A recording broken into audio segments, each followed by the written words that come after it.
جو ایام ہیں تو اب ان میں کیا کیا عمل کیے جائیں؟ پہلا تو یہ ہے کہ یہ طے کر لے کہ ان دنوں میں زیادہ سے زیادہ نیکی کرنی ہے، دن ہو یا رات۔ اب وہ نیکی تلاوت کی صورت میں ہے، وہ نماز کی صورت میں ہے،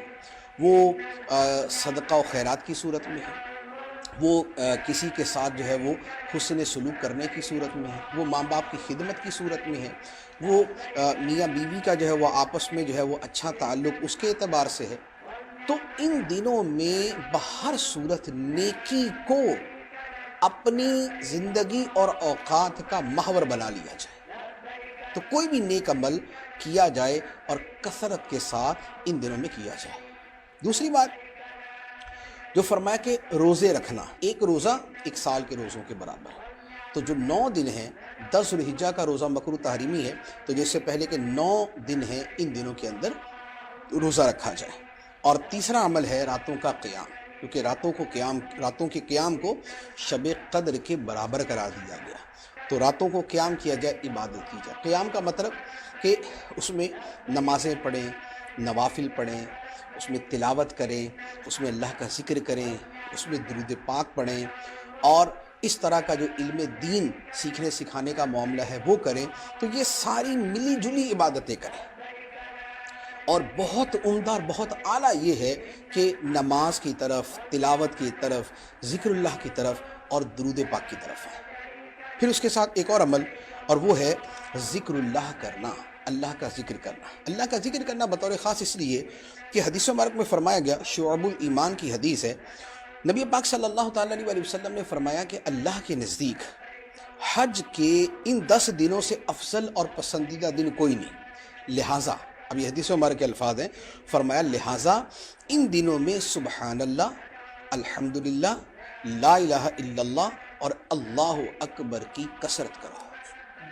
اور ایک روایت کے الفاظ ہیں کہ سبحان اللہ، الحمدللہ، لا الہ الا اللہ اور ذکر اللہ کی کثرت کرو، تو اب وہ کوئی بھی ذکر ہو۔ تو گویا ان دنوں میں جیسے یہ تیسرا کلمہ ہے سبحان اللہ والحمدللہ ولا الہ الا اللہ واللہ اکبر، یہ اس کے ساتھ ولا حول ولا قوت الا باللہ ملا لے، تو ان تسبیحات کو ان دنوں میں زیادہ کر دیں، بطور خاص ان تسبیحات کا فرمایا گیا۔ اور پھر انہی 10 دنوں میں ایک عبادت ہے کہ جو اسی مہینے میں ہوتی ہے، اور اسی مہینے کی 10، 11، 12 تاریخ کو ہوتی ہے، اور وہ ہے قربانی۔ جو حج والے ہیں ان کی تو سعادت اور جو ان کا شرف ہے وہ تو سبحان اللہ کہ وہ 9 ذوالحجہ کو حج کرتے ہیں، اس سے پہلے حج کے افعال ہیں، اس کے بعد حج کے افعال ہیں، تو ان کی قسمت جو ہے وہ تو قابل رشک ہے، اور وہ تو اپنی عبادات میں مشغول ہوتے ہیں۔ ہم ان سے ہٹ کر جو لوگ ہیں ان کے اعتبار سے کہتے ہیں کہ قربانی کرنا، ویسے تو حاجی بھی قربانی کرتا ہے لیکن اس کی قربانی اور طرح کی ہوتی ہے، وہ یہ والی قربانی نہیں ہوتی۔ تو حج، یہ جو ایام ہیں ان میں قربانی کرنا جو ہے یہ اللہ تعالیٰ کو بڑا محبوب ہے۔ حدیث مبارک میں فرمایا کہ انسان قربانی کے دن کوئی ایسی نیکی نہیں کرتا جو اللہ کے نزدیک خون بہانے سے زیادہ پیاری ہو، یعنی جانور کا خون بہانے سے زیادہ پیاری ہو، اور فرمایا کہ یہ قربانی قیامت کے دن اپنے سینگوں، بالوں اور کھروں کے ساتھ آئے گی، اس طرح خدا کی بارگاہ میں پیش ہوگی۔ اور فرمایا کہ قربانی کا خون زمین پر گرنے سے پہلے اللہ کے ہاں قبول ہو جاتا ہے، قربانی کا خون زمین پر گرنے سے پہلے اللہ کے ہاں وہ قربانی قبول ہو چکی ہوتی ہے۔ تو فرمایا کہ خوش دلی کے ساتھ قربانی کرو، تنگ دلی نہ ہو کہ بھئی تھوڑا سا مریض سا جانور لے لیں یا بڑا مشکل کام ہے، یہ یوں نہیں،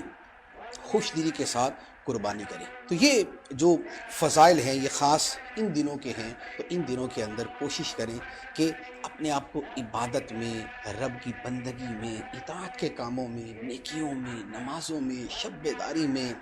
تلاوت میں، ذکر اللہ میں، ان کاموں کے اندر مشغول رکھیں۔ اللہ تعالی ہمیں عمل کی توفیق عطا فرمائے۔